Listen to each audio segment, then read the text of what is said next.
This tutorial is about the early exploration of North America by groups other than the Spanish and, to some degree, the Portuguese.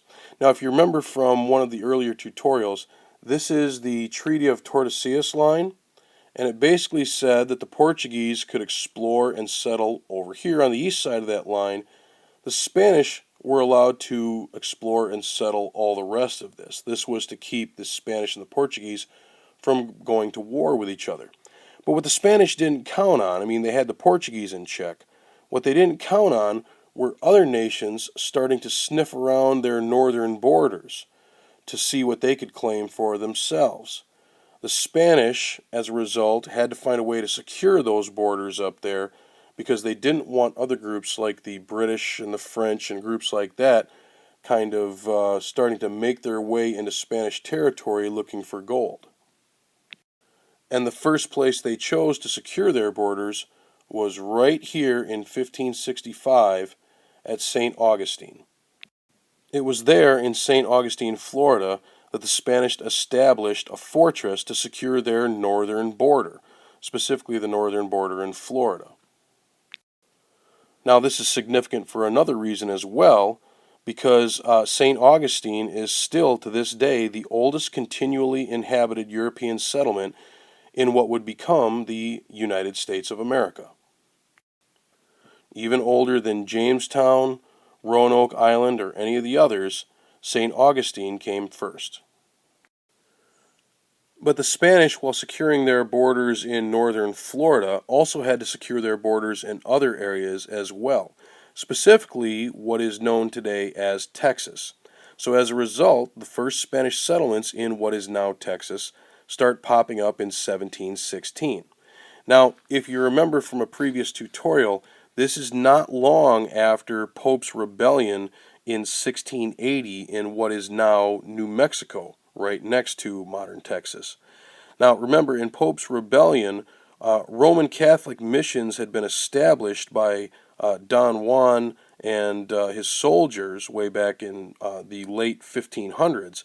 But remember how Don Juan's soldiers treated the Pueblo people. They were severing one foot off of each survivor to keep them as slaves. Eventually, when New Mexico was established and Roman Catholic missions were established and the Pueblo people had been enslaved, the Pueblos eventually became frustrated, and in the next 100 years after Don Juan's attacks on the Pueblo people, the Pueblos became frustrated in New Mexico with Spanish efforts to Christianize them. Now, this, of course, led to Pope's rebellion in 1680. And in Pope's rebellion, every Spanish church in New Mexico was destroyed, and hundreds of priests and settlers were killed.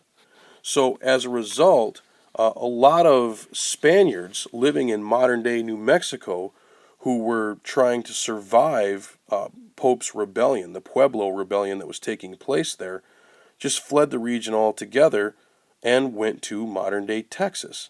It was they, mainly refugees from Pueblo uprisings in New Mexico, who became the cornerstones of Spanish settlement in these Texas settlement regions.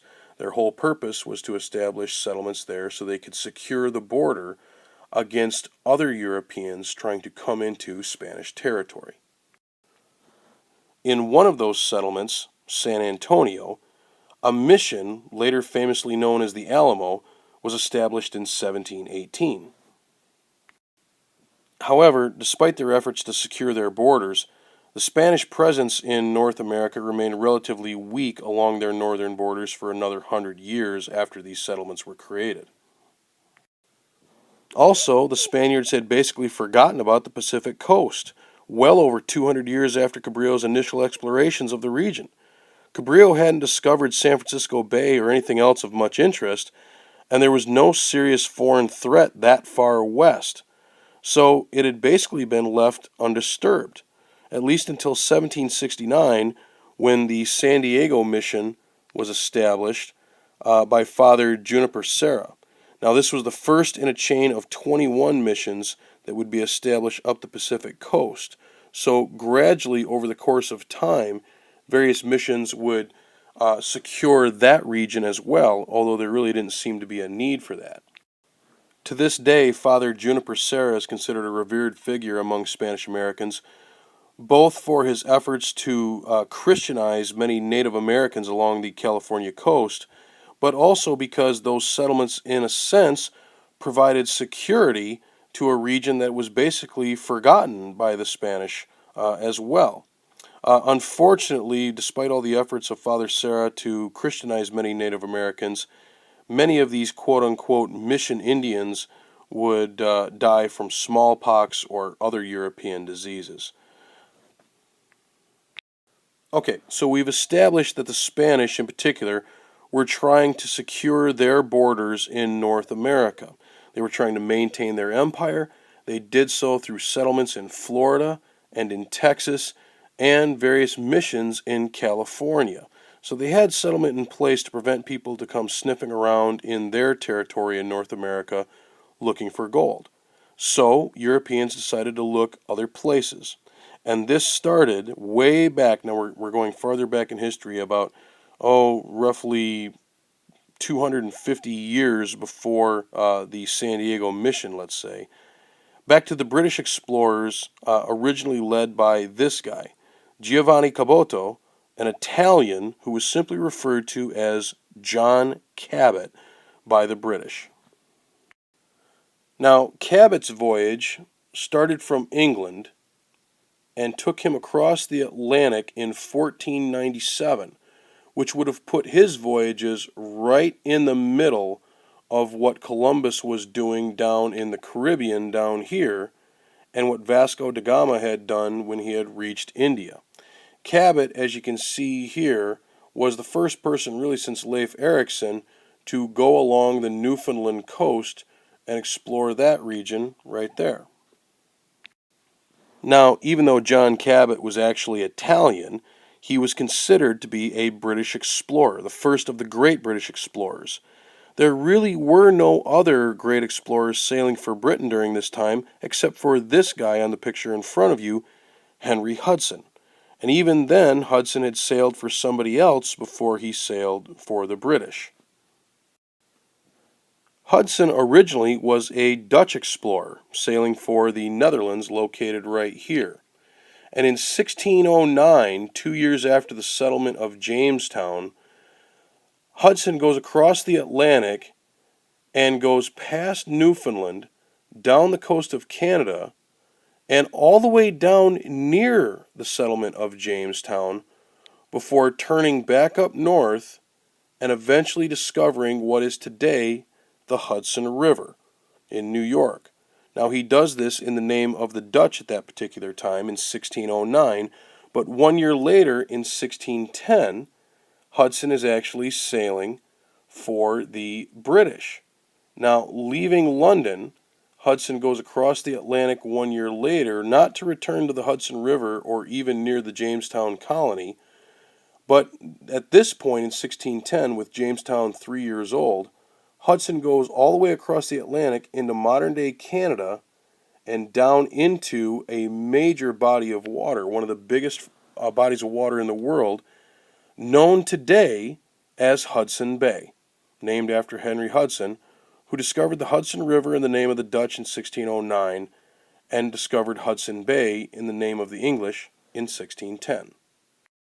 But while Britain had the first explorer since Leif Erikson to really take a look at the Newfoundland region in John Cabot in 1497, there were a number of French explorers who took a long look at North America in the years prior to Henry Hudson in 1609.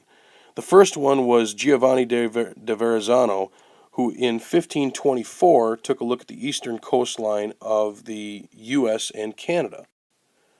Verrazzano's explorations would take him from France well down past Spain and off the coast of Africa, across the Atlantic, over to the modern-day Carolinas, all the way up to the Atlantic seaboard before he'd start making his way back toward France again. The next famous French explorer was Jacques Cartier, who in 1535 would take a look at the St. Lawrence River. Now, this would mean that Cartier's expedition would take him across the Atlantic to the northern part of Newfoundland and down the St. Lawrence River, or what we call today the St. Lawrence Seaway, to take a look at that region as well. Another Frenchman, Samuel de Champlain, would take two voyages in 1608 and 1615, exploring rural New York State. Now, Champlain's expeditions would take place around the same time as Henry Hudson's expeditions in 1609 and 1610. A year before Hudson's first expedition in 1608, Champlain would cross and basically take the same route that Cartier had taken almost 70 to 80 years earlier. But Champlain would take it a little bit farther, going into upstate New York in 1608, and then going to a part of modern-day Canada and back down to upstate New York in 1615. Now well past Henry Hudson's explorations for the Dutch and the British, a couple of other explorers, Joliet and Marquette, in 1673, long after Champlain, would make their own explorations of Lake Huron and Lake Michigan, as well as the upper Mississippi. Their expeditions would take them here past what would now be the Leelanau County region and the Benzie County region, and eventually making their way down the Mississippi River to a certain extent. But they would only get about 3/4 of the way down there. The most extravagant expedition of the Mississippi River would be done by Robert de La Salle about 9 years later than Joliet and Marquette in 1682. La Salle's expedition would take him almost to the end of the Mississippi River. Right near the end here, he kind of veered off into some other territory, so he never went totally to the mouth of the Mississippi, but it was very close. Now, none of these explorers ever discovered any major gold deposits like they had discovered down in South America, but they were still vital in establishing the settlement of the region as this continued on. In 1607, Jamestown had been established in Virginia, right around the time of Henry Hudson's explorations. And the Pilgrims had established their settlements as well up in this region in 1620. So the first European settlements were right around the time of continued European exploration, all done by the English, the French, and the Dutch, who were all looking for gold in their own way and trying to stay out of the territories of the Spanish in the South. Okay, that's it. Thanks for listening.